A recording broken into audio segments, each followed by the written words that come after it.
Donc, pour vous dire un petit peu, dans le cadre de Climaterra, quel était l'objectif de notre action.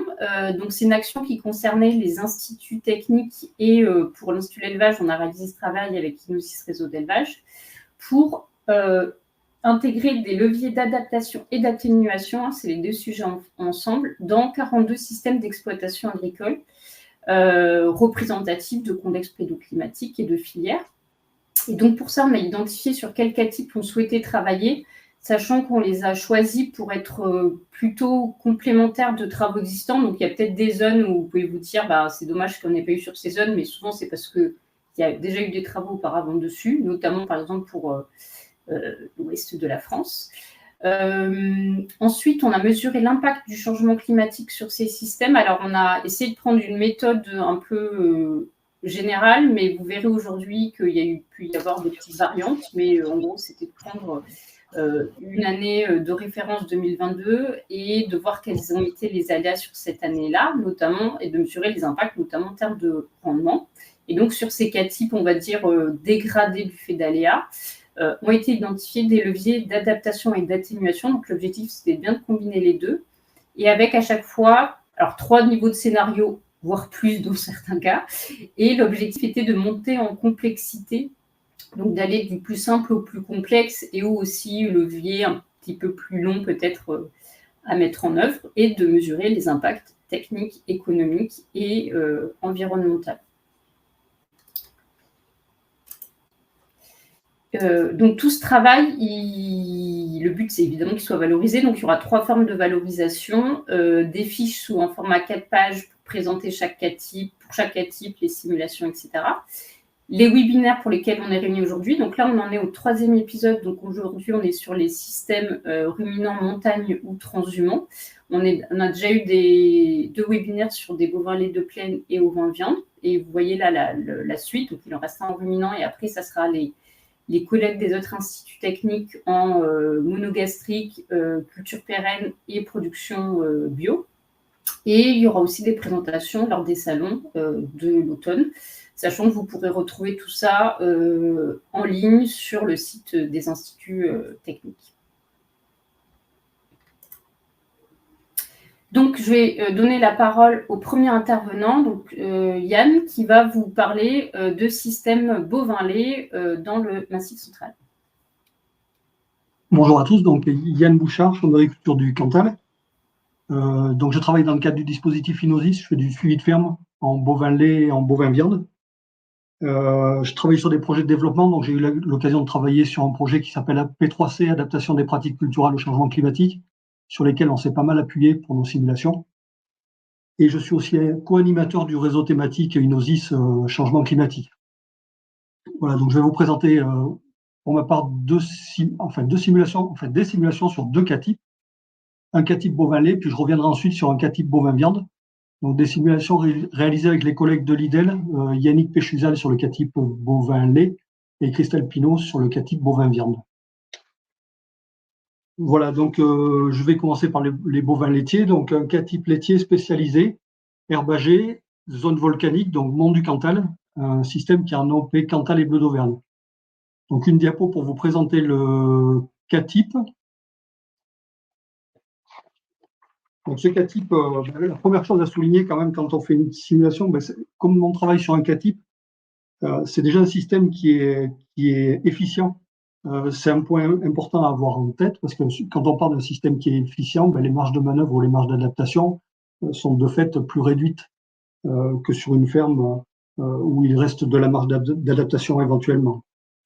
Donc voilà, ce cas type, c'est un GAEC familial à 2 UMO. 80 hectares de SAU et toute herbe. Ça aussi, c'est une particularité par rapport à l'adaptation au changement climatique. C'est que c'est un cas type qui a, on va dire, tous ses œufs dans le même panier. Donc, c'est des récoltes uniquement en herbe, en ensilage et en foin. Mais voilà, si on rate la récolte d'herbe parce qu'il y a un aléa, on rate tout le système fourrager est mis à mal, quoi. C'est un cas type qui a un chargement de 1 UGB par hectare, donc en chargement corrigé. C'est un chargement qui est lui aussi adapté. Quand on fait les moyennes des chargements corrigés sur les 14 années passées sur nos fermes qui sont suivies en réseau, les chargements corrigés moyens, on est autour d'un UGB par hectare.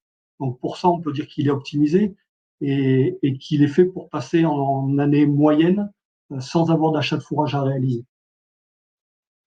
Voilà, cette surface, elle est sur une zone, on va dire, par rapport à notre département, un petit peu préservée, entre guillemets, par rapport au changement climatique. On a probablement des zones de notre département qui vont être beaucoup plus touchées que celle-ci. Donc là, les zones qui sont plutôt d'altitude, plus de 1000 mètres d'altitude, qui sont quand même relativement bien arrosées, risquent d'être un petit peu plus préservées par rapport aux autres. Donc voilà, je dis ça d'entrée un petit peu parce qu'on a pris des hypothèses de baisse de rendement qui sont très conséquentes, puisqu'on travaille sur une année à aléa fort. Il ne faut pas retenir ces baisses de rendement comme étant des baisses de rendement moyennes, plutôt des cas un peu exceptionnels ou des années un peu exceptionnelles. Voilà, on a sur cette exploitation, donc sur cette exploitation modélisée, on a 81 UGB laitiers, c'est des vaches Primostein qui sont donc en AOP à 6800 litres de lait par vache, 3600 litres de lait vendus à 500 € pour 1000 litres. Donc là, on est sur la conjoncture 2023. Donc vous avez un petit graphique sur l'assolement. Bon, je vous l'ai dit, c'est de l'herbe qui est soit pâturée, soit récoltée en foin ou en ensilage. Voilà pour les caractéristiques du K-type. Je regarde si oui, j'ai bien tout dit. Voilà, à retenir, c'est un système qui est déjà optimisé. Alors, les aléas climatiques sur ce système. Donc, on s'est beaucoup appuyé sur les travaux qu'on avait fait dans le cadre du projet AP3C. Comment on a projeté les rendements on est parti sur une année de crise, donc une année vraiment avec des aléas importants. On a pris les rendements qui étaient en été sec, les rendements en printemps sec, et on a augmenté l'occurrence de ces étés secs et de ces printemps secs pour partir sur des rendements moyens qui induisent des déficits fourragers très conséquents, puisqu'on est à 33% de pertes. Vous l'avez dans le petit encadré en bas à droite. Donc globalement, 33% de pertes sur le système fourrager, ce qui est très conséquent. Et quand on regarde les pertes moyennes sur les pertes exceptionnelles sur les 15 années passées sur nos fermes, les années vraiment à aléa fort, type 2022, on est plutôt sur un changement corrigé qui baisse de 20% par rapport à la moyenne. Donc là, voilà, on est vraiment sur une année, sur une hypothèse très difficile. Voilà, alors comment on imagine le changement climatique sur cette zone-là? Vous avez un petit descriptif printemps, été, automne. Voilà, ce qu'il faut noter sur le printemps, c'est que les précipitations ont tendance à diminuer, le TP augmente. À retenir en été, c'est un petit peu d'augmentation de précipitations sur cette zone-là, mais ce n'est pas compensé par l'augmentation de l'évapotranspiration qui, elle, est très conséquente, avec probablement un creux fourragé au mois de juillet. Voilà. Et à l'automne, en revanche, c'est de nouveau des précipitations qui reviennent et une pousse qui est redynamisée, mais en fonction de l'arrivée des orages et des retours des précipitations. Voilà globalement. Donc vous avez ici sur le petit tableau les rendements qui ont été retenus. Et ça représente un déficit fourrager global de 120 tonnes de matière sèche sur ce cas type. Donc 36% de pertes. Voilà, à retenir donc plutôt un secteur qui est épargné par le changement climatique sur cette zone-là. Un creux fourragé en juillet et ne pas retenir forcément les valeurs absolues, mais plutôt les tendances, puisqu'on est sur une année de crise, une année un peu extrême. Alors, j'avance du coup pour arriver aux leviers qui ont été... 5 minutes. Ouais, ok. Je vais faire vite. Les leviers qui ont été simulés, du coup, 2 leviers. Alors, on est sur une zone qui est toute herbe. Il n'y a pas de labour. Du coup, là, on est un petit peu pauvre en scénario agronomique, entre guillemets. Voilà, donc on n'a pas de levier là-dessus. Et ensuite, l'autre point à relever aussi, c'est que dans le cadre du projet AP3C, on a réuni les groupes d'éleveurs et on a chiffré plutôt ce qu'ils nous proposaient. Donc, voilà, c'est important à noter. 2 scénarios, donc un achat de fourrage et un deuxième scénario, réduire l'âge au premier vélage des génisses. Donc, on a des génisses qui vêlent à 34-36 mois sur ce cas-type. On passerait sur des vélages 24-26 mois pour réduire les besoins fourragers, sachant que ça réduit le besoin fourrager, mais qu'en partie, il reste quand même un déficit à combler de l'ordre de 80 tonnes de matière sèche sur ce cas type-là. Voilà, globalement, l'assolement ne bouge pas, le troupeau bouge peu, si ce n'est les génisses qui vêlent de 24 à 26 mois au lieu de 36. La conduite reste à peu près identique, simplement on a compté 20 hectares d'ensilage qui étaient basculés vers la pâture en année de crise, parce que c'est pas la peine d'aller récolter de l'ensilage pour réouvrir des stocks pour faire consommer la pâture. On a considéré que la pâture allait être agrandie. L'autonomie fourragère, forcément, elle est affectée, vous voyez sur le tableau, et le chargement corrigé est lui aussi affecté puisqu'il passe de 1 à 0,7. La productivité, on a fait le choix de ne pas faire évoluer la productivité par vache. Voilà, globalement, du coup, on arrive au résultat. Alors, si je commence par l'impact carbone des leviers qui ont été évalués. Donc, vous avez ici, en première colonne, le CATIP sans aléa. Deuxième colonne, les achats. Troisième colonne, réduction des UGBM improductives. Donc, les émissions brutes augmentent avec le scénario achat. Donc, c'est lié essentiellement aux achats de fourrage. Il y a une petite économie au niveau du carburant. On récolte un peu moins de surface, mais ça ne compense pas l'achat de fourrage. Et en UGB, en réduction des UGB improductives, les émissions brutes réduisent un petit peu puisqu'on baisse un peu le nombre d'UGB. Le stockage carbone reste le même, on n'a pas fait évoluer les surfaces. Et au niveau de l'empreinte nette, vous voyez que la réduction des UGB improductives impacte l'empreinte nette puisqu'on a le même niveau de production avec moins d'UGB. Si j'en viens sur les résultats économiques, du coup,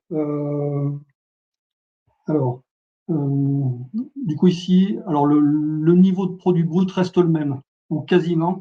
Le scénario 1, on a un peu moins d'UGB d'aide à l'UGB bovine, donc c'est ce qui fait réduire légèrement le produit, sinon on n'a pas de baisse de produit. En revanche, on a des évolutions au niveau des charges qui impliquent une baisse de l'EBE. Donc au niveau des charges, ici on a 76 000 euros de charges. Pourquoi? Parce qu'on a un achat de fourrage qui représente 33 000 euros sur ce cas type-là. Donc, on a compté 275 euros la tonne de matière sèche. Alors, pourquoi 275? C'est parce qu'on a pris un mix entre des achats, entre une compensation par du concentré, une compensation par du maïs acheté ou par du foin acheté. C'est pour ça qu'on a un niveau de prix qui est assez élevé. Donc, 275 euros la tonne globalement et une charge supplémentaire de 33 000 euros. On a quelques économies au niveau de la récolte, mais qui se chiffrent, enfin, qui s'élèvent autour de 5 000 euros. Donc, c'est peu conséquent. Et sur l'hypothèse réduction des UGB, du coup, on a toujours un achat de fourrage qui est très impactant, puisqu'on achète encore 80 tonnes au lieu de 120. Du coup, on passe à une charge qui est de l'ordre de 22 000 euros sur les achats de fourrage. Et on a compté du concentré en plus, puisqu'on a déjà dit qu'ils vont bêler plus précocement. On a compté 3 600 euros de concentré en plus. Ça représente 580 kg de concentré par géniste à 410 euros la tonne. Et en quantité de paille, on est resté sur des quantités de paille qui sont similaires en considérant qu'elles allaient plus rester en bâtiment.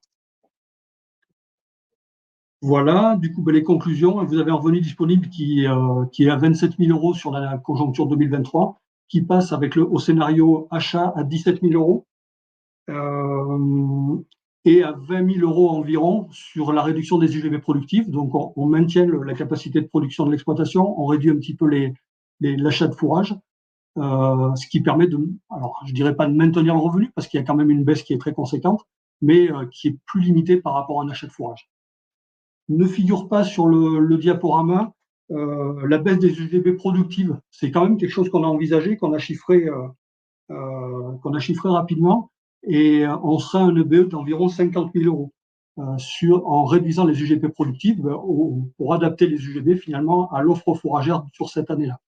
Ce qui représente quand même un impact sur le revenu qui est très conséquent et ça serait la pire option à envisager. Voilà, donc globalement, ce qu'il y a à retenir là-dessus, c'est on peut visualiser l'impact d'une année crise sur le revenu, qui a un impact qui est très conséquent, quelle que soit l'adaptation choisie. En gros, on a un tiers de perte de fourrage, c'est un tiers de perte de revenus. Voilà. Autre point, c'est qu'on est parti sur un système qui était optimisé, et je pense que faut souligner que c'est important d'avoir un système qui soit déjà optimisé avant de chercher d'autres leviers d'adaptation, notamment pour éviter tout ce qui est gaspillage. Voilà. Et l'option qui reste la plus intéressante, c'est de réduire les UGB improductifs. Et c'est un peu le cas de l'ensemble des simulations qu'on a réalisées dans le cadre du projet AP3C. C'est chercher à optimiser et à multiplier les leviers plutôt que d'adopter un seul levier. Donc là, en l'occurrence, c'est réduire les UGB qui sont improductifs, qui permettent de limiter l'impact du changement climatique sur ce cas type, autant d'un point de vue économique que d'un point de vue environnemental. Voilà, l'idée générale, c'est ne pas attendre l'année de crise pour envisager les adaptations et maintenir le potentiel de production autant que possible. Voilà, merci de votre attention et je serai dispo pour les questions à la fin du webinaire. Merci beaucoup, Yann. Donc, on va changer de région et changer de filière pour passer donc au bovin viande dans les Pyrénées. Et donc, je donne la parole à Aurélie et à Pauline. Bonjour à tous. Du coup, on va faire cette présentation à deux voix, voilà, avec Pauline. Donc moi, je suis Aurélie Blachon, je travaille à l'Institut de l'élevage, je suis basée à Toulouse et je travaille notamment sur les réseaux d'élevage, Inosis réseau d'élevage bovin-viande sur l'Occitanie et sur l'Aquitaine. Pauline. Et du coup, moi, Pauline, je travaille pour Bovin Croissance dans les Pyrénées-Orientales et j'ai en suivi 3 fermes bovines dans le réseau avec Aurélie et 2 fermes ovines aussi. Donc nous, on est sur un cas type bovin viande spécialisé naisseur transhumant dans les Pyrénées catalanes parce que on décrit la production sur la rosée des Pyrénées, qui est basée sur les Pyrénées catalanes. Donc, comme l'a dit Yann avant, on est sur des cas types qu'on a déjà optimisés. Donc, sur celui-ci, on est à un UMO, un troupeau au braque conduit en pur et en croisement charolais, des vélages d'hiver qui sont induits par la transhumance du mois de juin à fin octobre. Du coup, des vélages d'hiver pour être sûr d'avoir les animaux autour de l'exploitation. Des pâturages de prairies naturelles et des parcours au printemps, donc avant la montée en estive sur le mois de mai et au retour de l'estive, du coup sur novembre et décembre. Donc une estive de juin à octobre et sur la production pour les mâles des broutards et les femelles valorisées en rosée des Pyrénées sous un cahier des charges IGP. Donc nous, on a décrit le troupeau pour 47 vaches allaitantes et le chargement est de 0,4 UGB par surface fourragère totale, donc avec les estives. Et on a optimisé le cas type à l'autonomie fourragère de 98%. Sur son assolement, il y a 25 hectares de SAU, 22 d'herbe et 3 hectares de luzerne avec les parcours individuels et les surfaces collectives. Sur les aléas climatiques, nous, on s'est basé sur ce qui se passe dans les Pyrénées-Orientales depuis 2022. Donc, nous, on a enchaîné 3 étés de sécheresse consécutive. Donc, on a été placé en crise sécheresse au printemps 2022 et on est sur des pluviométries d'année normale depuis cet automne 2024. Donc, au printemps, on a décrit des retards de pousse d'herbe et du coup des mises à l'herbe plus tardives, des baisses de production fourragère sur les parcours également, et aussi également sur les parcelles, les 3 hectares de luzerne. Donc sur les estives pendant l'été, on a une diminution des surfaces utilisables dues à des manques d'eau, parce que avec les faibles pluviométries qu'on a eues, on a des sources qui se sont taries sur les montagnes. Mais pourtant, il y a eu les maintiens de durée de pâturage sur les estives se sont maintenus. Donc, on a eu des impacts sur les notes d'état corporel des vaches et sur la productivité aussi laitière. Et du coup, avec des moins bonnes croissances sur les veaux et donc sur la production brute de viande vive du troupeau. Et sur les luzernes, pas de repousse et donc une coupe en moins. Donc à l'automne, moins de regain de luzerne et une baisse de la période d'alimentation disponible sur les parcours et donc des affouragements plus longs sur les bâtiments. Voilà. Donc sur la productivité des prairies, on a estimé une perte de 40%. Pareil sur les luzernes en passant de 7 à 4 tonnes de matière sèche par hectare. Une baisse de 10% de la production brute de viande. Et sur le déficit fourrager, on l'a estimé à 69 tonnes, soit 64% des besoins. Donc, par rapport à cette situation de sécheresse annuelle récurrente, on a donc travaillé différents leviers. Donc, on a voulu ici tous les représenter, même si on n'aura pas forcément le temps de rentrer dans le détail de chacun, mais pour montrer qu'on a creusé différentes pistes. Donc, le premier scénario, comme ce qu'avait présenté précédemment Yann, c'est donc de compenser simplement avec des achats de fourrage à hauteur des besoins. Et de réduire un petit peu, de compenser par les achats. Donc ça, c'est le scénario 0. Ensuite, on a travaillé sur 2 scénarios 1 et 2 où on a essayé d'augmenter les ressources fourragères. Donc avec un premier scénario qui consiste à avoir un aménagement structurel d'un réservoir d'eau sur une zone d'estive qui permet de prolonger la durée d'utilisation de cette estive et la durée de pâturage avec 3 semaines de plus de pâturage grâce à ce réservoir d'eau. Et ensuite, un scénario un peu plus agronomique où on a travaillé sur la sécurisation de la production fourragère avec une irrigation gravitaire de la luzerne et la mise en place de production de métail fourrager enrubanné pour sécuriser les stocks au printemps. Donc sur ces 2 premiers scénarios. Et ensuite, on a travaillé sur 2 autres scénarios où là, on ajuste plutôt la ressource aux besoins du troupeau et on essaye de diminuer les besoins du troupeau. Donc on a testé le scénario un peu drastique dont a parlé Yann à la fin, c'est-à-dire vraiment d'ajuster les UGB à la ressource fourragère pour voir ce que ça donnait.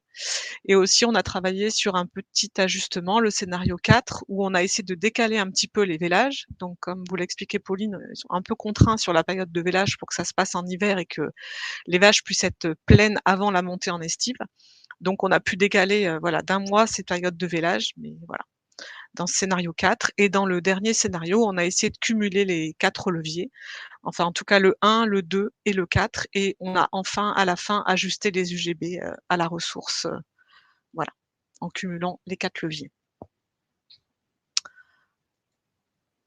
Donc, ce premier tableau pour vous repréciser donc les hypothèses des différents leviers et les impacts que ça a au niveau technique. Donc, on part d'un CATIP où on était donc à 47 vaches, avec une autonomie fourragère quasiment totale puisqu'on l'a construit à l'optimisation, on va dire. Et puis avant aussi qu'il y ait eu toutes ces grosses périodes de sécheresse cumulées, Donc on était dans des références des années antérieures qui étaient un peu moins alarmantes et donc c'est aussi pour ça qu'on était un peu plus optimiste sur la construction de ce CATIP. Avec le scénario donc d'achat, on sécurise donc par des achats de fourrage à hauteur donc du déficit qu'on a présenté tout à l'heure, donc 69 tonnes d'achat de fourrage, ce qui fait que on a donc une autonomie fourragère qui est dégradée. Ensuite, sur les scénarios donc de sécurisation fourragère, donc on maintient le nombre de vaches et on va pouvoir assurer donc une petite progression de la production brute de viande vive, retrouver 5 à 10% de production et réduire donc les achats de fourrage de 13 à 20 tonnes selon le scénario, donc pour avoir un niveau d'autonomie fourragère qui se relève à 85%.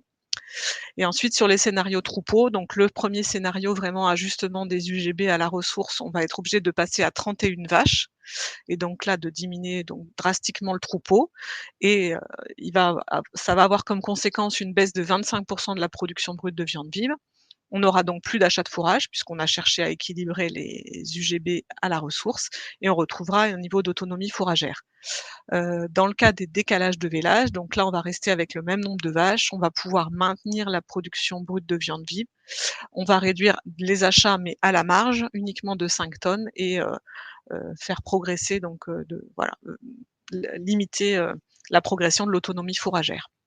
Et enfin, dans le scénario combiné, où on cumule à la fois les leviers, les différents leviers. On va arriver à une situation où on est à un troupeau de 36 vaches, donc on a quand même 11 vaches de moins que dans notre situation de départ. La production brute de viande vive, elle est donc en baisse quand même de 15 et on va se retrouver donc à l'autonomie fourragère.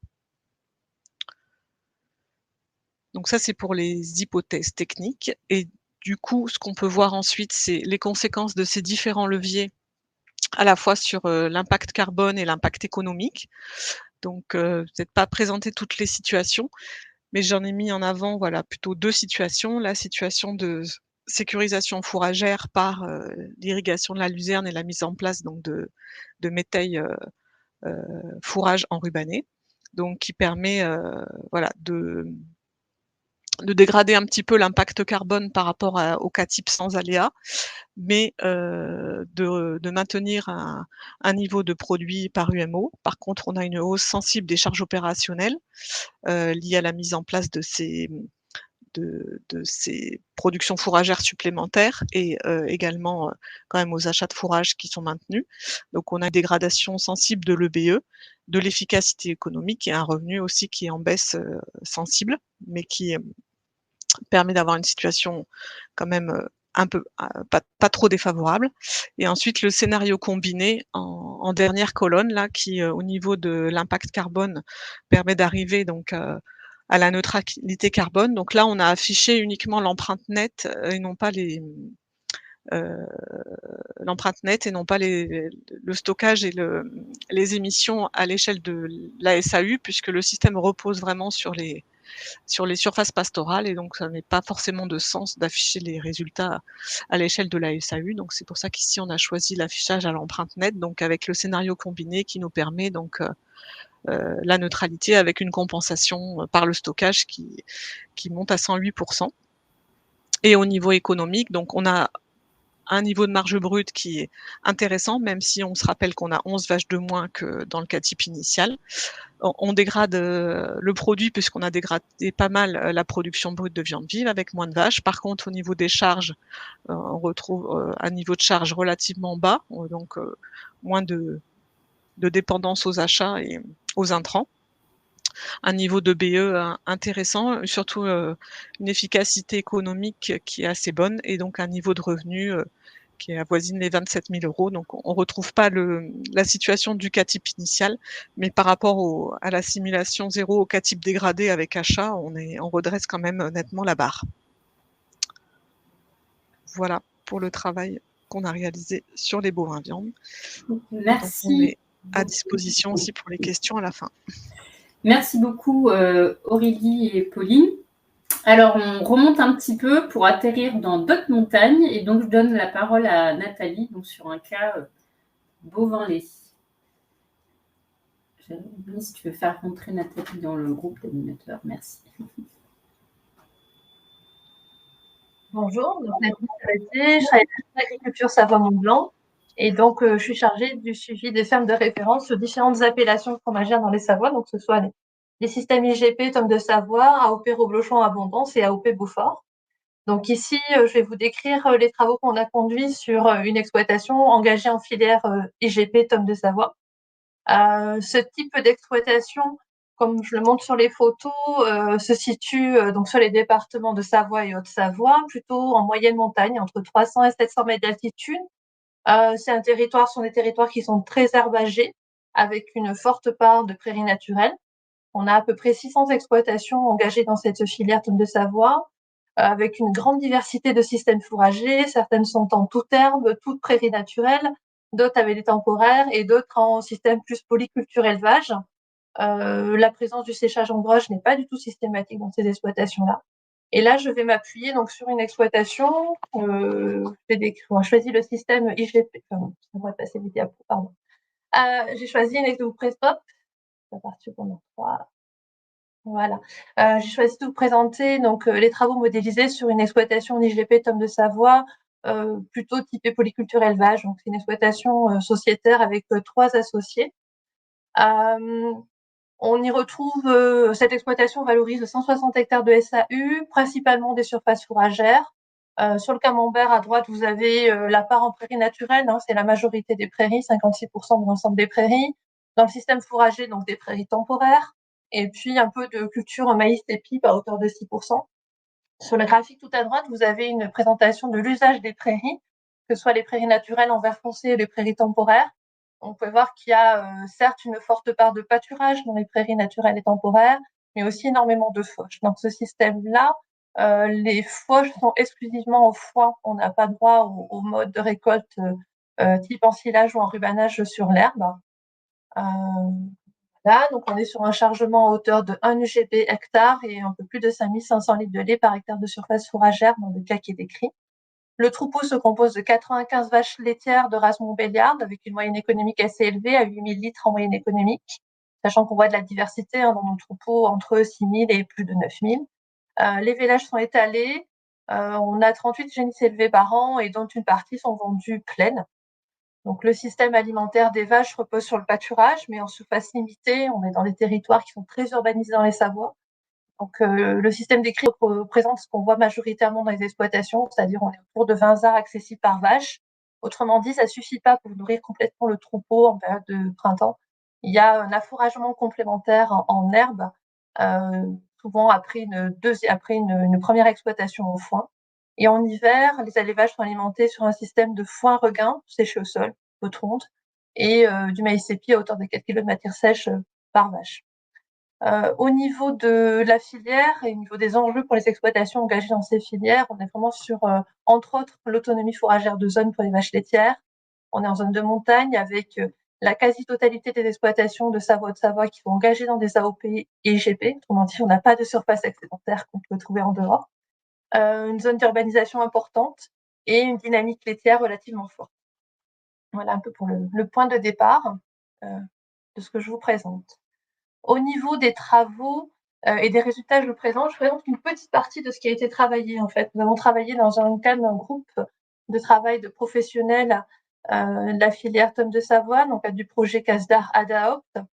Et dans ce projet-là, on a bien sûr essayé de travailler à partir des projections climatiques. On s'est un peu cassé les dents sur plusieurs indicateurs agroclimatiques et finalement, on a choisi de retravailler en rétrospective dans ce qu'on avait vu en termes de variabilité, en termes d'années climatiques. Et on a donc projeté des impacts de différents types d'années climatiques, que ce soit des années sèches, très sèches, type 2022, mais aussi très pluvieuses comme 2016 ou 2024, ou des années favorables. Et on a plutôt réfléchi à différents scénarios qui cumuleraient plusieurs années de ce type-là. Donc là, je présente une partie du travail. Donc, pour caractériser les choses et puis dire de quoi on parle. Donc, on est plutôt sur du sec estival, les ruptures de pousse de l'herbe. Sur une année très sèche, donc une des années extrêmes qu'on a pu projeter, on est parti sur des hypothèses en effet de rendement relativement impactés plutôt à partir de fin juin, début d'été, autrement dit après les premières coupes. Un rendement impacté aussi sur les maïs-épis. On est en moyenne autour de 9 tonnes de matière sèche, donc là, une perte de l'ordre de 30%, perte sur maïs grain. Et donc, le scénario très sec amène à un déficit fourrager de 126 tonnes, sachant que là-dessus, on rebascule du maïs grain au maïs fourrage, correspond à peu près à moins 25% des besoins. Et la réflexion qu'a eu le groupe, c'est de dire, de toute façon, si on va pas chercher à s'adapter sur cette année très sèche, on va plutôt chercher à s'adapter sur une année sèche, dont on pense que l'occurrence sera importante dans les années suivantes, et que les efforts qui sont faits pour être autonomes en année sèche apporteront aussi leurs fruits sur des années plus moyennes. On pourra peut-être générer un petit peu de stock. Donc, les modélisations économiques et environnementales et techniques que je présente, elles sont basées là-dessus, c'est-à-dire une année sèche où on perd du rendement sur l'herbe pâturée, on perd des rendements sur des deuxième et troisième coups de foin, on perd sur le maïs-épi et sur le grain. Et donc, on a un déficit à combler qui est à hauteur de 55 tonnes de matière sèche au niveau de l'herbe, sachant que sur la situation de crise, donc sur le scénario 0, qui arrive, sur le scénario 0, la situation de crise, on imagine que l'agriculteur l'exploitant du CATIP a basculé le maïs grain en maïs épi, donc pour faire la quantité de fourrage, que les vaches ont pâturé sur les parcelles qui étaient destinées à la fauche, et donc du coup on complète un petit peu avec du fourrage à loge et ainsi que des concentrés. On se retrouve donc à devoir acheter 55 tonnes pour combler le trou des déficits.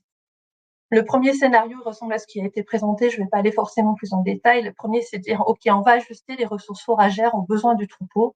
Donc, on fait en sorte d'aller chercher les 55 tonnes de matière sèche. On va le faire en implantant de la prairie temporaire au détriment des cultures.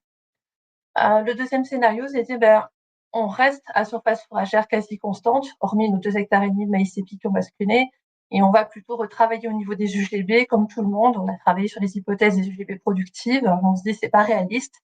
On est sur un prix du lait qui est valorisé à plus de 600 € les millilitres en filière fromagère tonne de Savoie. Donc cet objectif, cette stratégie-là n'est pas du tout réaliste. On a, dans un premier temps, travaillé au niveau des génisses excédentaires sur l'exploitation, qui sont elles aussi plutôt bien valorisées. Et enfin, le dernier scénario qui est un mix, c'est-à-dire qu'on va à la fois aller chercher des surfaces fourragères complémentaires via de la prairie temporaire, via des cultures fourragères, donc sorgho, métail avec semi-prairie sous métail, donc des cultures fourragères qui vont être plutôt affouragées au printemps pour limiter le recours au stock sur la période de crue estivale, et puis aussi retravailler sur le taux d'élevage d'exploitation. Donc au niveau des résultats, ce que ça donne, on est sur la dernière ligne, parce que c'était l'objectif, c'est-à-dire l'objectif, c'est que l'autonomie fourragère initiale à 100%, qui diminue de 10% en scénario sec ou de 25% en scénario sec, qui est nos scénarios numéro 1, 2 et 3 nous permettent de la retrouver, c'est vraiment le cas. Et en fait, ces scénarios-là, ils sont actifs avec quelque part une baisse de chargement corrigé. C'est-à-dire le chargement corrigé du départ, donc c'est en fait c'est vraiment le potentiel nutritif de l'exploitation. Hein. C'est une photo de ce que l'exploitation est capable de produire en termes de fourrage et nombre d'animaux qu'on peut y mettre dessus, qui était à 1 UGB hectare. Finalement, pour faire face à une année sèche, il faut diminuer ce chargement de l'ordre de 8 à 9%. On a retenu dans nos modélisations, oui, un petit peu d'effet de baisse sur le lait, un petit peu plus de concentré, mais c'est surtout autour de l'utilisation de la surface que tout se joue. Donc, une bascule sur une augmentation des surfaces fourragères avec au détriment des surfaces de culture qui diminuent. Et dans l'approche au niveau des charges, on a dû introduire, donc on a une approche qui est comparative entre le coût des prairies et le coût des cultures, plus les frais des récoltes, notamment sur le foin. On est plutôt parti sur des frais de récolte marginales, c'est-à-dire qu'on a pris le fuel, l'entretien, le matériel de travail, etc. Lorsqu'il a été question de mettre en bascule l'atelier génisse complémentaire, de garder ou pas, mais on a bien sûr intégré des produits en moins au niveau de la vente des génisses, en plus avec les pivots vendus et puis les charges de production de l'atelier qui disparaissaient. On a essayé d'ajuster au plus juste tous les éléments. Et peut-être une des particularités, c'est on s'est posé la question du potentiel productif des prairies en se disant OK, on s'adapte par rapport à des années sèches, mais on veut garder quand même les potentiels productifs et on a fait le choix de réintégrer l'ajustement de fertilisation, au moins en équivalent des fumées en moins, on avait une diminution des UGB. Et au niveau final, en termes de résultats, sur l'aspect bilan carbone, donc oui, on avait un point de départ qui était autour d'une empreinte carbone à 0,79 kg de CO2 par litre de lait, qui est dégradé sur les achats, et dans nos différents scénarios, on arrive à retrouver quasiment le niveau du point de départ. Donc ça veut dire que ces scénarios-là, au niveau environnemental, ils ne dégradent pas les choses.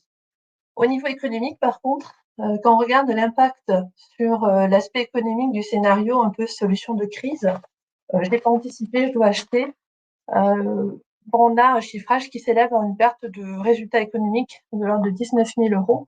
Donc, on avait 3 associés, donc je vous laisse faire le calcul par rapport à la perte qui est relativement importante sur ces scénarios-là.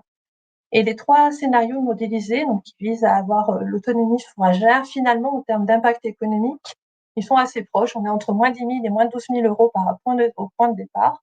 Ça veut dire que c'est moins pire que le scénario où on ne fait rien, mais ça veut dire qu'on ne retrouve quand même pas le point de départ. Donc, le fait qu'on arrive au même niveau de résultat économique pour le groupe d'agriculteurs avec qui on a conduit le travail et de professionnels de la filière, c'était relativement intéressant parce que ça veut dire que finalement, il n'y a pas qu'une solution. On montre bien qu'il y a plusieurs solutions, qu'elles sont à peu près équilibrées au point de vue économique, qu'elles arrivent toutes à l'autonomie fourragère. Par contre, probable que certains agriculteurs choisissent plutôt, en effet, d'augmenter la surface de prairie temporaire parce qu'ils sont peut-être capables de faire face au pic de fenaison qui va être généré par cette stratégie-là. D'autres, à l'inverse, sont peut-être plus enclins à diminuer le nombre d'UGB et d'autres sont peut-être plus enclins à complexifier le système alimentaire sur leur exploitation. Je crois que je suis arrivée au bout de mon temps, donc je vous remercie pour votre attention. Merci beaucoup, Nathalie. Donc, on passe au cas suivant. Donc, on passe en bovin viande avec Yann dans le Massif central. Oui, merci. Du coup, je reviens avec le cas type viande, donc le BV10, un système salaire naisseur de montagne qui fait du broutard et quelques génisses de boucherie. C'est le même, je vais faire un petit peu les mêmes remarques, ou vous pouvez retenir un petit peu les mêmes remarques que j'ai faites pour le BL15, qu'on peut reporter au BV10, puisqu'on est à peu près sur les mêmes zones. Vous avez d'ailleurs une petite carte avec la zone qui est colorée, la zone du Cantal colorée en vert, qui est la zone de ce cas type. Sur ce cas type, donc on a 1,5 QMO, on a un assolement de 96 hectares, 100% en herbe. Alors je vous disais tout à l'heure pour le BL15, c'est un système qui avait tous ses œufs dans le même panier avec que de l'herbe. Ben là, on a aussi tous les œufs dans le même panier, puisqu'on est toujours tout en herbe, mais le panier est encore plus petit, parce que là, on fait que du foin. Donc si on rate la coupe de foin, on rate tout le stock d'herbe pour l'hiver. Le chargement, adapté pour la zone, 1 UGB par hectare. Du coup, j'ai précisé dans le chat là, ce qu'était un chargement corrigé. Voilà. Au niveau du troupeau, on a 70 vaches allaitantes race salaire, 96 UGB. C'est conduit les 2 tiers en croisement. On produit des broutards alourdis et les femelles sont exportées en broutard en partie. Voilà, la production brute de viande vive, 31 tonnes. Et la production brute de viande vive par UGB à 330 kg. Vous avez le petit diagramme avec l'utilisation des surfaces. Donc, on a une partie pâturée qui est conséquente, à 44 hectares, plus du déprimage sur 9 hectares. Ensuite, on a du foin en grande majorité et un petit peu de recoupe possible sur 5 hectares. Voilà ce que je voulais noter. C'est une zone, voilà, plutôt, enfin, un système, parce qu'il est tout foin, assez sensible aux aléas. Peu de volets agronomiques mobilisables aussi, comme je l'ai dit sur le premier cas type. Une zone relativement préservée par rapport aux autres zones. Et en revanche, le petit parallèle que je voulais faire par rapport au cas type BL15, c'est que quand on calcule le BE par tonne de matière sèche consommée, en passant par les UGB, en bovin viande, sur ce système-là, on est à 117 € de BE par tonne de matière sèche consommée. En lait, on était à 226 € de BE par tonne de matière sèche consommée. L'impact de l'aléa climatique sur ces systèmes salaires de montagne, il est très très conséquent quand on a des pertes fourragères importantes. Voilà, descriptif du changement climatique tel qu'on l'imagine sur cette zone-là, ça s'appuie toujours sur le travail AP3C. Donc AP3C, c'est un horizon 2050.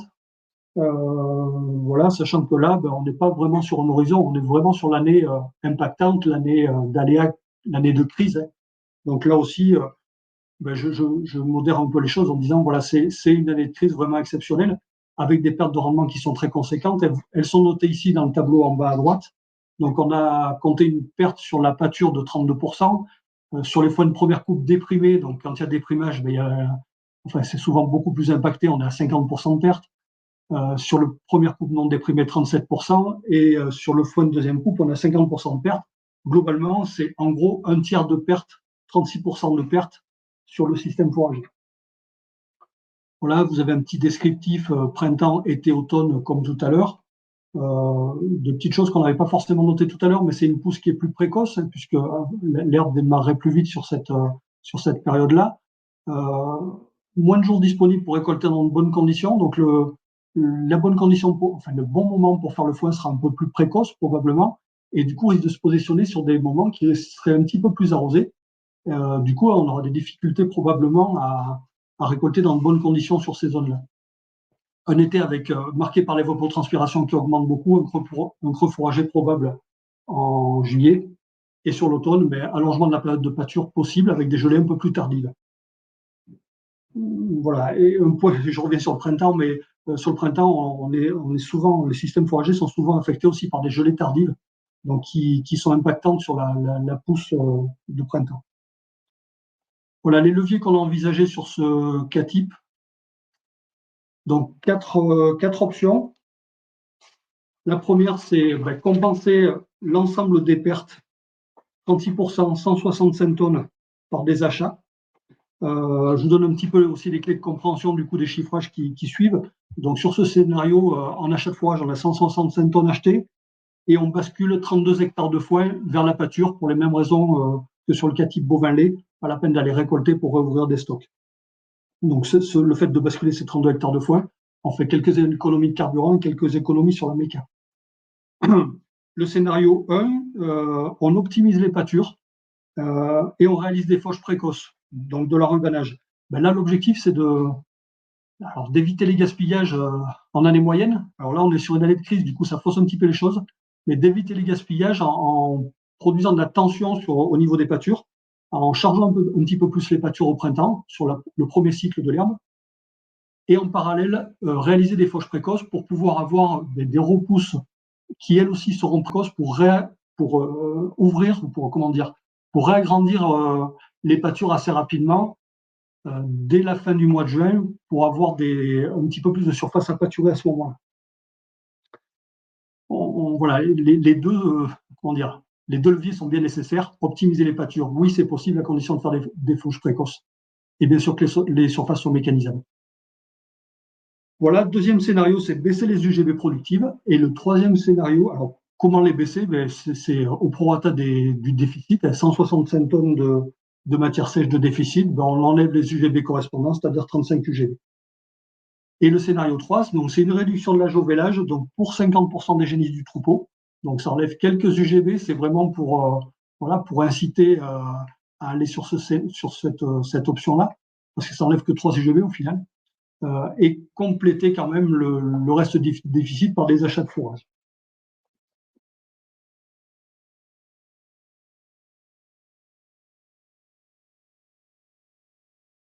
Alors, l'impact des leviers. Alors, globalement, on reste sur les mêmes dimensions d'exploitation, enfin de troupeau, on va dire, sur l'ensemble des leviers, sauf sur les UGB productives, où là, on enlève 35 UGB pour que le système devienne autonome.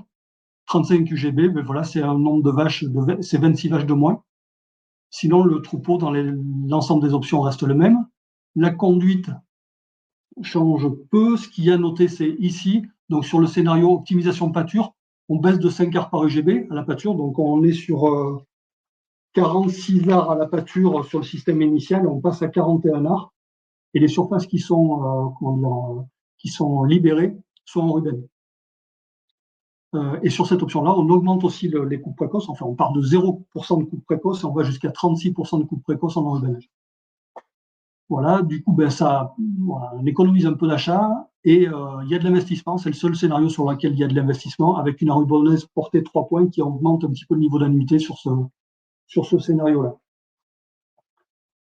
Autre point à noter, ici, je l'ai dit, c'est 36% de moins. Ici, sur le vélage à 2 ans, donc sur la moitié des génisses, ça permet de réduire le nombre d'UGB, mais de façon très modeste, puisqu'on réduit de 3 UGB. Et du coup, les achats qui restent à faire en face sont quand même encore très conséquents. On passe de 165 tonnes à 150.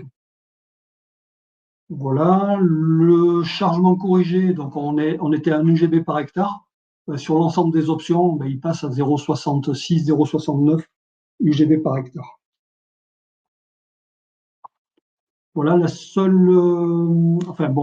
niveau de la production brute de viande vive, forcément, on enlève des UGB, donc on réduit de façon conséquente la production. Donc on passe de 31 tonnes à 23 tonnes, et on reste sur des 330 kg par UGB. Voilà, et ici, on a un nombre de kilos par UGB qui augmente légèrement, parce qu'on a moins d'UGB notamment, parce que sinon, globalement, les poids par catégorie, on a réduit légèrement les poids des broutards, mais c'est de façon c'est juste pour le faire, c'est peu impactant. Voilà, j'en viens aux conclusions du coup. Alors, sur les émissions brutes, donc les émissions brutes, là aussi, comme sur le cas type bovin-lait, sur le scénario 0, les émissions brutes augmentent, c'est en lien avec les achats, même s'il y a quelques économies au niveau du carburant, ça ne les compense pas. Donc, on passe à 5500 kg équivalent CO2. Et la seule option, bien sûr, qui baisse les émissions brutes, c'est celle où on a une baisse des UGB productives, où on passe à 3350. La réduction de l'âge au vélage, on n'a que 3 UGB de moins, donc ça baisse un peu les émissions brutes, mais elle réaugmente avec les achats de fourrage qui restent à réaliser, donc c'est peu impactant. Le stockage carbone par hectare reste le même, voire même on a une concentration ici du stockage, puisqu'on a le même stockage par hectare, mais avec une productivité qui est bien moindre en face. Et du coup, ça réduit l'empreinte nette de façon très conséquente sur cette option. Voilà, et si je passe au chiffrage, du coup, alors, il faut que je me retrouve un petit peu dans mes notes. Voilà, donc je passe ici, du coup, sur le scénario 0. Le BE passe de 63 000 € à 35 000 € environ. Pourquoi? Parce qu'on a un achat de fourrage qui est très conséquent. On achète 165 tonnes de matière sèche. Là, le prix retenu, on n'est pas parti sur l'idée du mix achat de foin, achat de maïs, achat de concentré. Là, on s'est plutôt basé sur les prix moyennes des achats de fourrage sur les années 2021, 22, 23. Donc, avec un prix d'achat moyen à 171 € à la tonne. Donc, ça représente une charge quand même conséquente pour cet élevage à 28 000 €. On a baissé légèrement les frais de récolte sur 32 hectares qui passent en pâture. Voilà. Ensuite, ici, les 35 000 € sur le scénario optimisation pâture enrubanage. Alors là, on a moins d'achats, mais on a plus de frais de récolte. Au final, on a un revenu disponible qui est au plus faible sur ce scénario-là, optimisation pâture enrubanage. Et du coup, je réagis par rapport à une question qui a été posée en disant que c'était important de regarder ponctuellement qu'est-ce qui se passait au niveau du revenu sur une année de crise, mais qu'il fallait aussi savoir le regarder globalement sur plusieurs années de façon pluriannuelle. Et du coup, autant cette option-là sur l'année de crise, elle ne marche pas, entre guillemets, parce que sur une année où la pousse est fortement impactée, un scénario qui conduit à réduire le gaspillage, forcément, ça ne fonctionne pas. En revanche, ce scénario, s'il est mis en œuvre sur les années de pousse normale, il doit permettre de faire du report de stock et du coup de mieux passer les années de crise. Donc voilà, ce scénario, même s'il ressort comme étant plutôt défavorable sur l'année de crise, il reste quand même intéressant, il me semble. Voilà. Ensuite,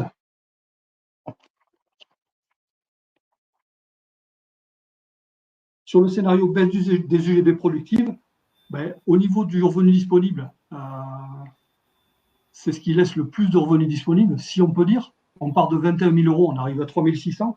Donc, c'est pas tenable. C'est le moins pire, mais ça reste pas tenable malgré tout. C'est une hypothèse qui pourrait être envisageable dans le cadre d'une réduction de main-d'œuvre où, effectivement, le troupeau pourrait être réduit en face de façon assez conséquente.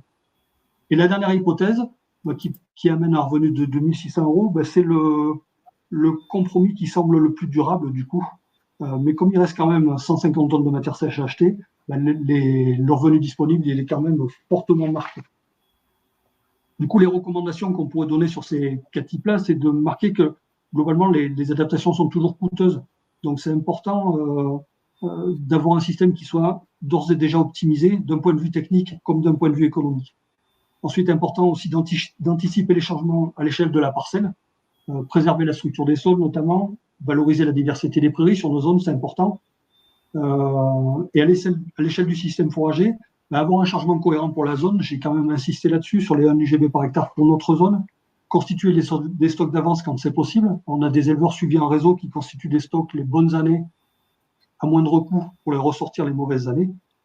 Essayer de diversifier l'assolement et savoir être opportuniste et réactif pour limiter les gaspillages. Voilà. Et à l'échelle de l'exploitation, savoir garder une marge de sécurité, c'est un point important. Voilà, dispo pour les questions également, si vous le souhaitez. Merci.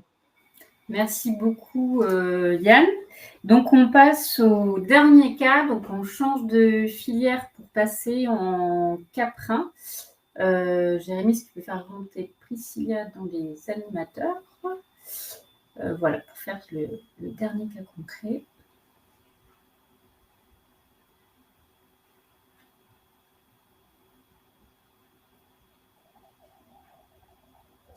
C'est bon, j'arrive. Donc, Priscilla Crouzet, conseillère caprin au contrôle laitier à 10, donc à Ardèche-Drôme-Isère, Moi, je suis basée en Nord-Ardèche. Et du coup, là, le cas type que je vais vous présenter, c'est le caprin livreur pâturant Auvergne-Rhône-Alpes.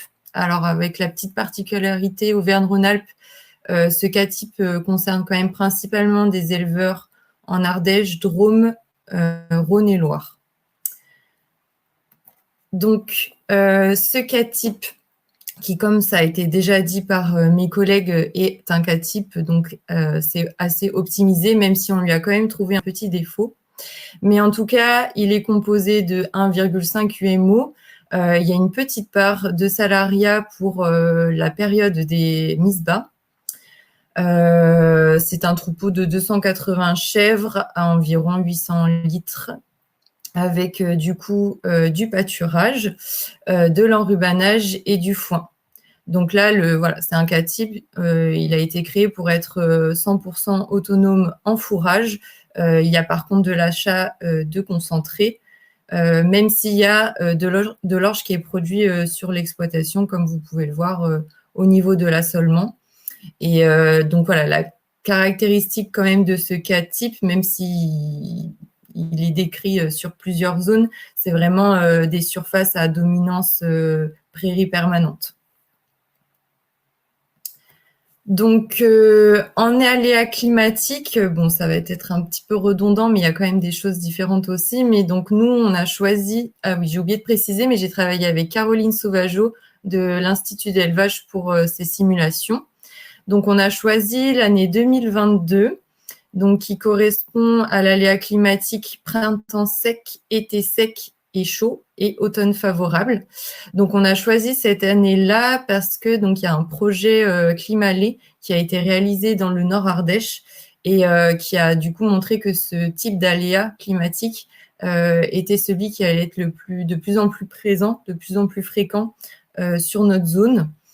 Donc voilà, on trouvait ça intéressant et qui en plus du coup correspondait à notre année 2022. Et donc on trouvait ça intéressant de réaliser ces simulations sur l'année la plus négative, déficitaire en termes de ressources fourragères. Donc quand je parle de ressources fourragères, du coup c'est voilà, autant en foin, en enrubanné qu'en herbe verte directement consommée à la pâture. Du coup, comme vous pouvez le voir sur les impacts, on a décidé de ne pas faire d'impact de rendement sur l'orge parce qu'on est sur des zones à environ 45 quintaux par hectare. Donc, on estimait que même en année climatique choisie, on pouvait encore atteindre ces rendements-là parce que c'est ce qui a été vu en tout cas sur la zone, enfin sur les zones.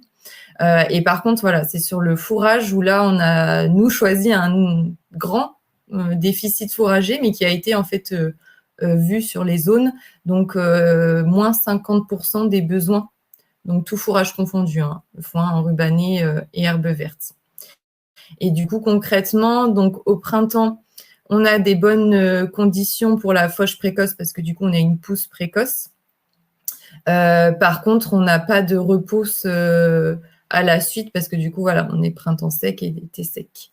Ensuite, l'été, la période de pâturage est fortement impactée et qui fait qu'il n'y a pas de pâturage pendant l'été, donc c'est-à-dire de juin, globalement de juin à septembre, voire si fin août, il y a les grosses pluies, ça peut permettre de reprendre début septembre.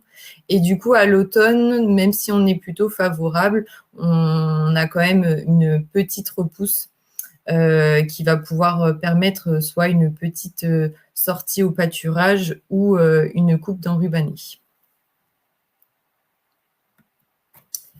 Donc, sur les choix des leviers, donc nous sommes partis sur le scénario 0, donc achat de fourrage pour compenser le manque de 50% des besoins fourragers. Le scénario 1, donc c'est là où je disais que le cap type, même s'il est optimisé, on a quand même trouvé que un taux de renouvellement de 35%, c'était assez important. Alors, je tiens quand même à préciser que la baisse du taux de renouvellement est possible dans les cas où l'exploitation est optimisée de manière technique, c'est-à-dire peu de problèmes sanitaires, qui fait que de baisser le taux de renouvellement ne va pas impacter nos choix de réforme. On aura très peu de mortalité qui pourront faire qu'on pourra toujours choisir nos réformes. Voilà, baisser son taux de renouvellement quand le sanitaire n'est pas OK, ce n'est pas une bonne idée. Donc voilà, là il était à 35%. Dans la vie, dans la réalité, on a des élevages voilà, qui tournent autour de 25% de taux de renouvellement et qui s'en sortent très bien. Donc on a décidé de voilà, baisser ce taux de renouvellement pour le scénario 1. Et en scénario 2, donc en plus de cette baisse de taux de renouvellement, on a décidé de simuler donc la mise en place de l'irrigation sur les prairies temporaires suite en fait à des questionnements d'éleveurs. Donc dans le cas d'un projet qui s'appelle Cap Climat Territoire, qui est donc animé par Caroline Sauvageau, c'est une question des éleveurs de la zone, de la mise en place de l'irrigation, le coût, l'intérêt. Voilà, on n'est pas allé sur la baisse du nombre de chèvres, car ça aussi, du fait des retours des éleveurs, c'est quelque chose qu'ils ont pu tester et qui ne conseillent pas, qui ne souhaitent pas, car le prix du lait, en fait, vaut le coup. Et donc, vaut mieux optimiser son bâtiment, le remplir, acheter du fourrage, plutôt que de baisser le nombre d'animaux et chercher l'autonomie. Donc, juste brièvement, voilà, pour vous remettre en termes d'hypothèse, donc comme j'ai pu vous le dire, donc de base, on était à 35% du taux de renouvellement. Donc, on le diminue de 10% dans les deux simulations, S1 et S2. En termes d'achat de fourrage, donc en S0, on achète 112 tonnes qui correspondent à 50% des besoins. On en achète un petit peu moins en S1 parce que du coup, on a un petit peu moins de chevrettes à élever. Et on en achète encore moins en S2 du fait des chevrettes en moins et de l'irrigation qui permet en fait d'avoir une coupe supplémentaire. En termes d'investissement, du coup, seul le scénario 2 nous demande un investissement conséquent, mais un investissement donc sur un système d'irrigation donc pour les 17 hectares de prairies temporaires. Donc cet aménagement, c'est une retenue collinaire, donc une pompe et voilà tout ce qu'il faut pour irriguer. Donc après, voilà, vous pouvez voir du coup où le cas type sans aléa, on était 100% autonome et dans le meilleur des cas, en S2, on arrive à revenir seulement, entre guillemets ou pas, à 67% d'autonomie fourragère. Donc, on n'arrive pas à retourner à 100%, mais comme a pu le dire Yann juste avant, là, c'est l'année la pire. Comme vous pourrez le voir dans le livrable, il y a d'autres choses qu'on n'a pas simulées, mais qui sont mis en place par les éleveurs, donc un hangar de stockage notamment, pour se dire, voilà, l'année la pire, j'essaye de, entre guillemets, limiter la casse, et les bonnes années, du coup, il faut que j'ai des choses pour stocker mon fourrage dans de bonnes conditions. Et potentiellement, et du coup, revenir à une autonomie fourragère. Ensuite, du coup, si on regarde en termes de carbone, donc on ne change pas du tout le stockage de carbone. Le seul impact qu'on a, c'est au niveau des émissions. Donc voilà, le S0 par rapport au sans aléa, on augmente les émissions en fait par du coup l'achat des fourrages émissions qu'on va pouvoir diminuer dans les autres scénarios du fait d'avoir un petit peu moins d'achats, des animaux improductifs en moins et voilà, notamment. En termes de impact économique, donc comme vous le voyez, on arrive en fait à dégager une marge brute un peu plus intéressante, plus on augmente dans les scénarios, tout simplement parce que du coup, on diminue la charge d'achat de fourrage. Vous voyez aussi le produit brut qui augmente un peu. Donc en fait, c'est simplement parce qu'il y a de la vente d'orge dans le scénario 1 et 2, du fait qu'on ait moins d'animaux à nourrir, du fait qu'il y a un petit peu moins de chevrettes à élever. Donc voilà, on n'arrivera jamais à retourner sur les résultats du cas type sans aléa, mais c'est dérisoire de se dire qu'on retournera un peu sur ces années-là. Donc l'idée, et ce qui est quand même positif, voilà, c'est que on arrive à maintenir un certain niveau économique dans l'année la plus pire, on va dire.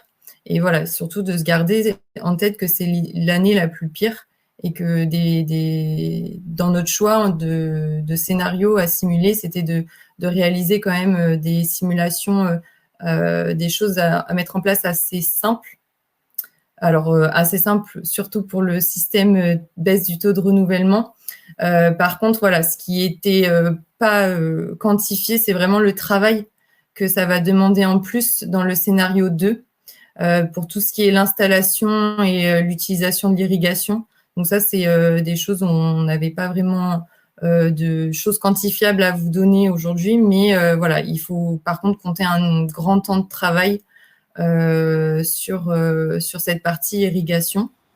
Et du coup, sinon, voilà, tout ce qui est les hypothèses économiques, donc ça a été pris sur la conjoncture 2023, où vous avez un peu après les autres informations des prix qu'on a pu utiliser et qui sont donc observés sur la zone. Voilà. Merci beaucoup, Cécilia. Donc juste pour info, il y a un autre cas Caprin qui a été fait en Occitanie. Donc la collègue n'était pas disponible pour vous le présenter, donc elle a enregistré, elle s'est enregistrée pour vous présenter, mais pas là. Voilà, donc ça sera disponible avec les autres sur le site de l'Institut de l'élevage. Pour prendre un peu de recul sur ce qui vous a été présenté et faire un peu une analyse transversale, sachant que les messages là qu'il y a, c'est vrai pour ce qu'on a vu là, mais un peu pour tous les travaux qui ont été menés. Donc en termes de points communs, alors c'est vrai qu'on a voulu tester l'achat de fourrage et j'ai vu que ça y était dans le chat, remarque en disant quelle disponibilité et quel prix du fourrage, donc on est tout à fait conscient et tout à fait d'accord, hein. Mais c'était plutôt pour, parce que concrètement, voilà, s'il n'y a pas d'adaptation, d'anticipation en élevage, c'est quand même ce qui se fait.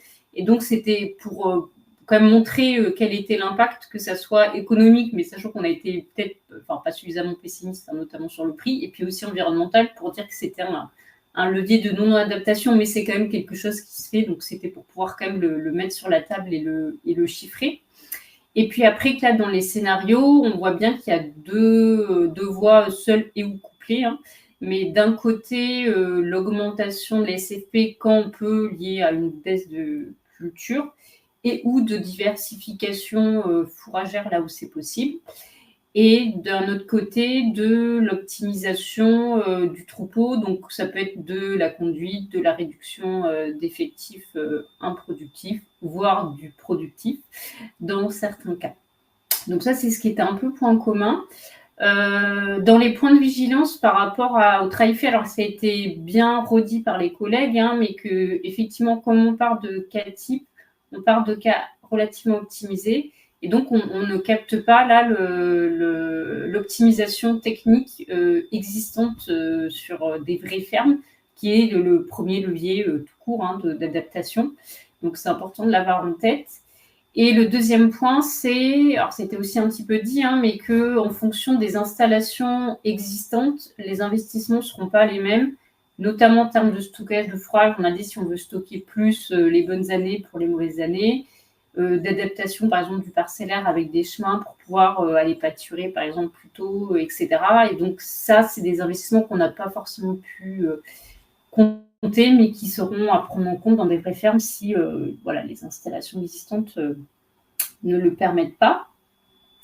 Et par rapport aux limites de notre travail, alors plusieurs points ont été un peu abordés, hein, mais effectivement, il y a le volet travail. Priscilla l'a dit pour l'irrigation, mais c'est un peu vrai pour tous les leviers. Donc, ça n'a pas ou peu été chiffré, hein, et ça peut être sur du travail en plus lié à des récoltes supplémentaires d'herbes, ou quand il y a des cas de rénovation de prairies, d'autres fourrages, de semis, de plus de distribution de fourrage. Donc, c'est en fait assez compliqué à chiffrer, hein, mais effectivement, ça peut ne pas être neutre, donc c'est important de l'avoir en tête. Il y a une difficulté d'évaluer l'impact sur les animaux. Donc là, on l'a vu, ça a été fait dans le cas bovin viande qui monte en essai où les animaux perdaient de l'état. Mais c'est vrai que c'est quelque chose qui est compliqué où nous, on manque pour le moment de références chiffrées dessus sur l'impact du stress thermique sur les animaux. Alors c'est peut-être moins le cas sur les cas d'aujourd'hui. C'est vrai que de manière générale, on a peu étudié des leviers d'adaptation des bâtiments parce que c'est des leviers pour répondre à l'impact stress thermique qu'on n'a pas évalué. Donc voilà, alors que ce sont aussi des leviers à avoir en tête. Priscilla l'a dit sur l'irrigation. Alors, je pose la question de est-ce un levier ou pas, on ne va pas y répondre, mais aussi dire que ça peut être, que c'est possible en fonction du contexte et de la zone.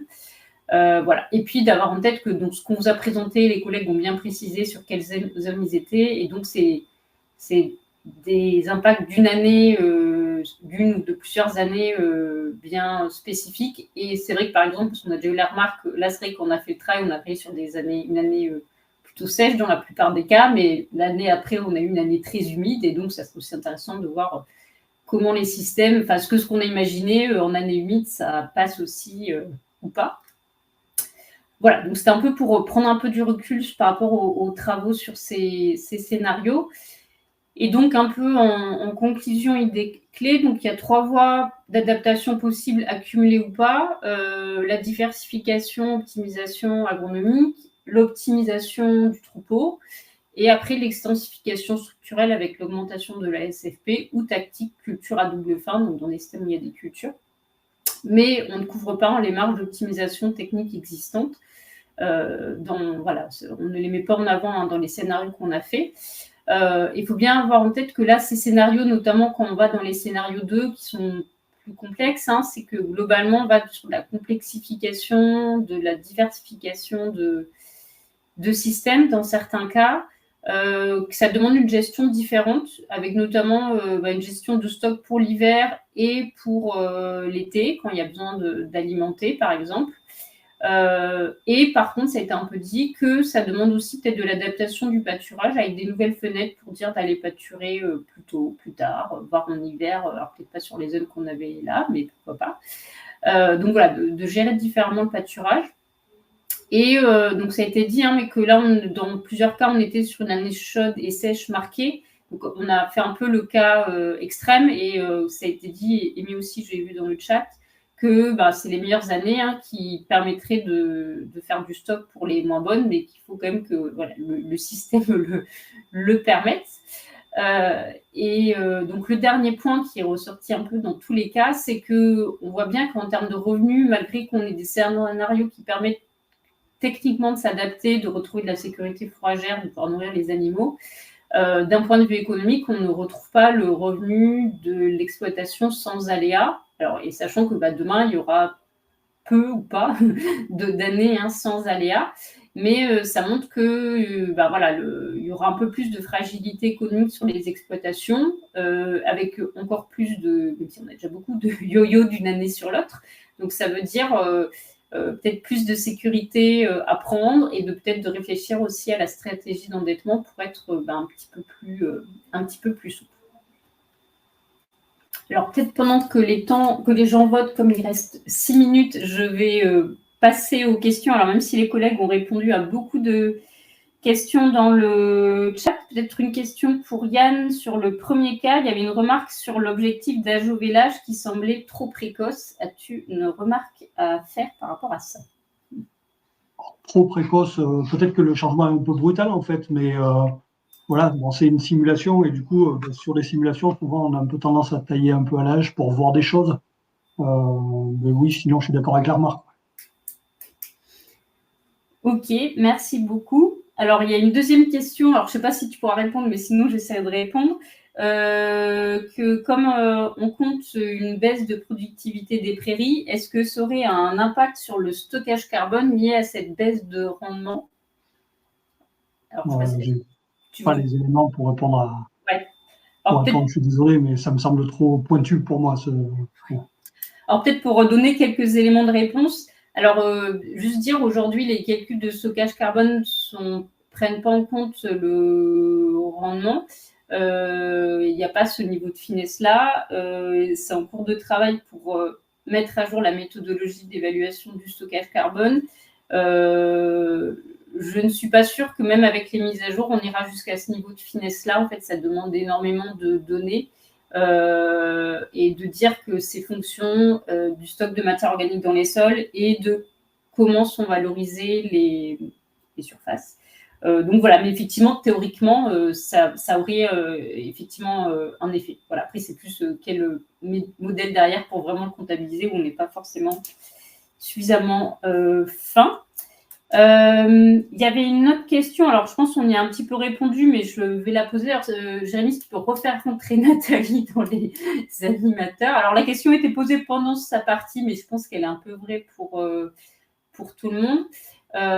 C'était d'essayer de viser une autonomie moyenne sur 5 ans, comme là le travail a été fait plutôt de pousser un petit peu à l'extrême, et donc d'essayer de lisser, de viser une autonomie plutôt sur 5 ans. Qu'est-ce que tu en penses? Oui, mais ça permet de revenir un peu sur la façon de travailler. On a retraité les données des 30 dernières années, ce qu'on avait vécu comme rythme d'années climatiques et de yo-yo, puis des 10 dernières. Et on a imaginé, au regard des scénarios climato, des scénarios de demain, avec une fréquence d'années sèches, très sèches et favorables. Et ce qui nous a amené en effet à construire une année moyenne, mais on s'est dit, mais les agriculteurs, ils vont jamais vivre cette année moyenne. Donc il faut qu'on projette les systèmes dans des années extrêmes, ce qu'ils vont vivre, pour pouvoir réfléchir ensuite aux adaptations qu'ils pourront mettre en place. Donc il y a deux objectifs en fait. Il y a en effet l'année moyenne qui peut nous dire, bon, en moyenne, peut-être c'est tel chargement qu'il faudra avoir pour être autonome. Donc ça, c'est pour les techniciens. Et puis pour les agriculteurs, c'est projeter des années climato qu'ils vont pouvoir rencontrer pour pouvoir réfléchir avec eux, que chacun puisse réfléchir dans son exploitation, son contexte, quel est l'aléa qui le met le plus à mal, quel est l'aléa le plus compliqué, et qu'il puisse ensuite faire ses propres adaptations. Donc on a essayé de conduire un peu les deux travaux, les deux types de travaux. Je ne sais pas si ça répond complètement ou pas à la question.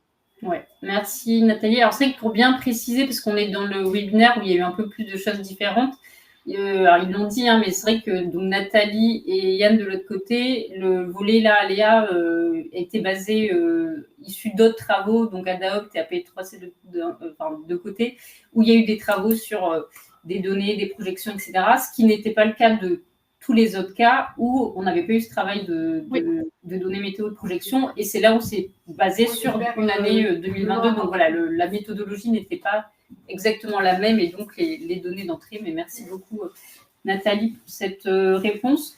Peut-être une question, je vais mettre à Priscilla. Il y a eu une question à la fin de savoir par rapport au travail qui a été fait, est-ce que ça a creusé des questions de se dire d'étudier, alors soit sur la méthode de faire différemment, ou d'étudier d'autres scénarios. Est-ce que le travail entamé pose des questions sur faire autre chose ou pour aller plus loin ou pas? Du coup, personnellement, ça donne envie de tester d'autres choses, parce que là, il a fallu faire des choix. Après, on a fait aussi des choix parce que il y a des choses qui sont difficiles à simuler. Donc, même si on a envie de les simuler, est-ce qu'on y arrivera pour autant? Je ne sais pas.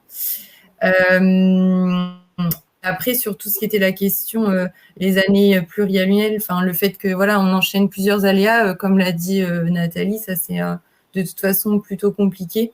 Mais moi, en tout cas, ça m'a servi parce que avec les journées Cap Climat, justement, il y avait des besoins d'éleveurs de savoir l'irrigation. Il y a eu aussi parlé du séchage en grange, de la construction d'un hangar de stockage, la baisse des UGB, de toutes ces choses-là. Et du coup, en fait, c'est un moyen de pouvoir les simuler. Mais voilà, comme je dis, je ne sais pas si pour autant on arrivera à tout simuler parce que à chaque fois on fait des hypothèses et c'est pas toujours évident de faire quelque chose au plus juste, quoi. Et puis bon, après ça reste sur un cas type aussi, donc comme on a dit, ça reste optimisé, mais bon, ça donne déjà un ordre d'idée, quoi. Alors, très rapidement, parce qu'on arrive à la fin, mais vas-y, Nathalie. Et en fait, pour nous, on pense qu'on n'aura jamais une vie entière pour tout simuler, donc on va plus simuler. Par contre, on met les agriculteurs au travail. C'est-à-dire qu'on essaie de développer à la fois dans des outils collectifs, des façons de faire et dans du conseil individuel, de les mettre en situation de se réinterroger, de se réapproprier ces éléments-là pour que eux fassent les bons choix en fait. Parce qu'on pense que les modélisations, il y a trop d'options, trop de combinaisons possibles. Et puis les cas-types, on n'en aura jamais. Enfin, moi je parlais de 600 femmes tout à l'heure, on a 2 cas-types, mais ces 2 cas-types pour les 600 femmes IGP, ils suffisent pas non plus. Donc, on essaye aussi de travailler dans l'autre sens avec les agriculteurs et les agriculteurs en co-construction. Ok, merci beaucoup d'avoir répondu aux questions. Donc, pour un peu clore ce webinaire, donc vous avez été 20, alors tout le monde n'a pas voté, je pense qu'il y en a qui sont déjà partis, mais voilà, 28% est tout à fait satisfait, 22% où il manquait des éléments et un certain nombre d'entre vous ont mis des remarques. Donc, on ira voir tout ça. Merci beaucoup pour vos retours. Merci d'avoir participé à ce webinaire. Donc, le replay, la présentation et les fiches descriptives des cas-types et des scénarios seront disponibles sous quelques semaines sur le site de l'Institut de l'élevage. Voilà, merci à tous et puis bon après-midi.